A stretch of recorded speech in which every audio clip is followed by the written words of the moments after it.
दावों और बेहद प्रचार प्रसार से बहुत दूर भारत की अर्थव्यवस्था वाकई में डावाडोल स्थिति में है। मोदी सरकार कितने भी खोखले दावे कर ले, प्रोपेगेंडा पर पानी की तरह पैसा बहा ले, मगर निकम्मी आर्थिक नीतियों और विफलताओं को अब चाहकर भी छिपाया नहीं जा सकता है। लेकिन आइए पहले जरा सुन ले मोदी जी जीडीपी ग्रोथ पर क्या बोलते थे। साथियों, 7%, 8% की विकास दर से आगे बढ़कर हमें डबल डिजिट की विकास दर प्राप्त करने के लक्ष्य पर काम करना समय की मांग है। तो सुना आपने, डबल डिजिट तो बड़े दूर की बात है, इनकी सरकार के खुद के आंकड़े ही बता रहे हैं कि इस साल मतलब 2024-25 में जीडीपी ग्रोथ मात्र 6.4% की होने वाली है, जो ना सिर्फ 4 साल में सबसे कम है बल्कि कोरोना महामारी के बाद की सबसे निचली ग्रोथ रेट रहेगी।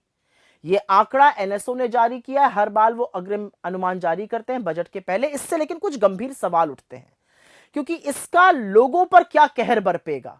इसकी ना तो सरकार को, ना रिजर्व बैंक ऑफ इंडिया को कोई सुध है और ना शायद कोई परवाह है।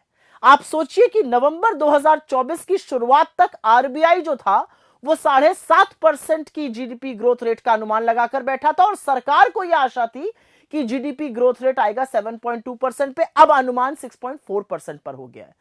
इन दोनों एजेंसियों के पास हर तरह का आंकड़ा है, हर तरह का इकोनॉमिक डेटा है, हाई फ्रीक्वेंसी इंडिकेटर होते हैं, और उसके बावजूद भी ये इतने अनभिज्ञ हैं।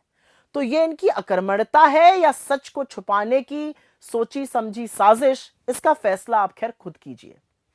सरकार के मंत्री और सत्तारूढ़ बीजेपी के जो पदाधिकारी हैं वो विशेषज्ञों को, इकोनॉमिस्ट्स पर खूब कटाक्ष कसते हैं और जितनी मर्जी हो कटाक्ष कसिए, लेकिन असलियत यह है कि इस सरकार ने देश के लोगों को कम ग्रोथ और कमर तोड़ महंगाई से जूझने को मजबूर किया है। इसका बड़ा कारण यह है कि सरकार आर्थिक तंगी की असलियत को स्वीकारना ही नहीं चाहती। तो जब स्वीकारेंगे नहीं तो समाधान क्या, खाक ढूंढेंगे। और लगातार यह होता जा रहा है, पिछले 10 वर्षों में हमने देखा है। खपत की बात करते हैं, मतलब उपभोग, मतलब कंजम्पशन जीडीपी का 2/3 हिस्सा है। इसलिए जब इसमें कमी होती है तो चिंताजनक स्थिति बनती है। और ये भी दिखाता है कि मध्यम वर्ग पे और गरीब पर कम ग्रोथ का क्या प्रभाव होता है। डेटा साबित करता है कि लोग आज भोजन और शिक्षा जैसी आवश्यक वस्तुओं पर कम खर्च कर रहे हैं। जो प्राइवेट कंजम्पशन पर खर्च की ग्रोथ होती है वो पिछली तिमाही में 7.4% थी, अब घटकर 6% रह गई है। एफएमसीजी कंपनियां, वही कंपनियां जो साबुन, तेल, शैंपू वगैरह बनाती हैं, उन्होंने ये बड़ा खुलासा किया है कि अब छोटे छोटे पैकेज की जो मांग है वो ज्यादा हो रही है। तो यह स्पष्ट करता है कि लोगों के पास जरूरी सामान खरीदने के लिए भी उपयुक्त पैसा नहीं है। मैन्युफैक्चरिंग, जहां पर बहुत सारी नौकरियां बन सकती हैं और जहां पर फोकस होना चाहिए सरकार का, पिछले वित्तीय वर्ष में कोई 9% से ज्यादा की ग्रोथ थी, इस बार घटकर 5.3% रह गई है। माइनिंग, जहां पर ग्रोथ 7.1% थी, वो घटकर महज 2.9 पर रह गई है। निर्यात मतलब एक्सपोर्ट, उसमें भी गिरावट जारी है। तो ये सब देखते हुए निवेश मतलब इन्वेस्टमेंट बिल्कुल ठप पड़ा है। इसमें तो कोई आश्चर्य होना ही नहीं चाहिए। यह अलग बात है कि बदले की भावना से काम करने वाली ईडी, सीबीआई, इनकम टैक्स जैसी एजेंसियों के दबाव में भारतीय उद्योग जगत के बड़े बड़े खिलाड़ी भड़े मोदी जी के कसीदे पढ़ें, उनका गुणगान करें, लेकिन पैसा लगाने से तो उन्होंने भी बिल्कुल इनकार कर दिया और इसीलिए इन्वेस्टमेंट हो नहीं रहा है। तो बेरोजगारी, कम आय, आवश्यक वस्तुओं पर जबरदस्त टैक्स और कमर तोड़ महंगाई के कारण लोग आज अपने भविष्य की बचत से खर्च करने को मजबूर हो चुके हैं।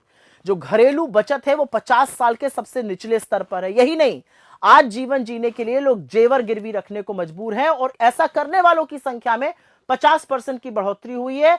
लोन लेकर ना चुकाने वालों में 30% की बढ़ोतरी हुई है।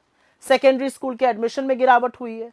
बड़ी बड़ी यूनिवर्सिटीज में, सेंट्रल यूनिवर्सिटी से बिना डिग्री लिए आधी पढ़ाई छोड़ने को लोग मजबूर हैं। ये सब क्या है? ये आर्थिक बर्बादी के एक के बाद एक प्रमाण है।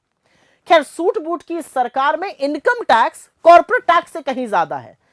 आटे पर, दही पर, पढ़ाई पर, दवाई पर, यहां तक कि पॉपकॉर्न और पुरानी गाड़ी की बिक्री पर भी जमकर जीएसटी वसूला जा रहा है। पर एक बात साफ है, आर्थिक मंदी स्पष्ट रूप से गरीबों और अमीरों पर अलग अलग तरह का प्रभाव डालती है। आज आम हिंदुस्तानी अपने 2 वक्त के भोजन, अपने बच्चों की शिक्षा के साथ समझौता कर रहे हैं, जबकि जो हाई नेटवर्थ इंडिविजुअल्स हैं, जो सुपर रिच लोग हैं, वो देश छोड़कर विदेश की ओर भाग रहे हैं। सच्चाई यह है कि मोदी ने भारतीय अर्थव्यवस्था को पूरी तरह से चौपट, पूरी तरह से ध्वस्त, पूरी तरह से बर्बाद कर दिया है। असलियत यह भी है कि आप उन वेबसाइट को तो हटा सकते हैं जहां पर डॉक्टर मनमोहन सिंह के कार्यकाल में जीडीपी की ज्यादा ग्रोथ लिखी थी, लेकिन क्या आप इस फैक्ट को नकार सकते हैं कि यूपीए के शासनकाल में 2004 से 14 के बीच एवरेज जीडीपी ग्रोथ हर साल 7.5% की थी और आपके 10 साल के शासनकाल में वो महज 6.5% रही है। प्रधानमंत्री और उनकी सरकार $5 ट्रिलियन की इकोनॉमी का जाप जपते रहते हैं, ढिंढोरा पीटते रहते हैं। यह अलग बात है कि यह होना 2022 में था और अब शुरू 2025 हो चुका है, लेकिन भारत को उस आंकड़े तक पहुंचने के लिए 9 से 10% एटलीस्ट कम से कम जीडीपी ग्रोथ करनी होगी, तब हम वहां पहुंच पाएंगे। इसके बारे में कोई चर्चा नहीं है। खैर, अर्थव्यवस्था चलाना कोई रॉकेट साइंस तो है नहीं, कोई मुश्किल काम तो है नहीं, लेकिन सरकार को समाधान खोजने से पहले समस्या को तो स्वीकारना होगा। सीना ठोकना, प्रोपेगेंडा फैलाने में आप अंधभक्तों की तालियां बटोर सकते हैं, आप चरण चुंबक मीडिया की ओर से अहम मुद्दों पर सुई टपक सन्नाटा आपको मिल सकता है, मगर इससे अर्थव्यवस्था की सच्चाई नहीं बदलेगी और इसकी कीमत तो हमारा देश चुका रहा है। आने वाले केंद्रीय बजट में वैसे सरकार के पास एक मौका है कि कंजम्पशन, इन्वेस्टमेंट, उपभोग, निवेश दोनों पर ध्यान दें और उसको बढ़ाया जाए। मगर क्या सरकार अर्थव्यवस्था को सुधार कर देश को प्रगति की ओर ले जाएगी या पूरे देश में खुदाई करा करा के मुद्दों से भटकाती रहेगी? एक बात तय है कि भीषण बेरोजगारी, भयावह महंगाई और कम आय से जूझ रहे मेरे देश का काम 6.4% जीडीपी ग्रोथ से कतई चलने वाला नहीं है और इसके बारे में नरेंद्र मोदी और उनकी सरकार को सोचना ही पड़ेगा। Sorry, it's DJ.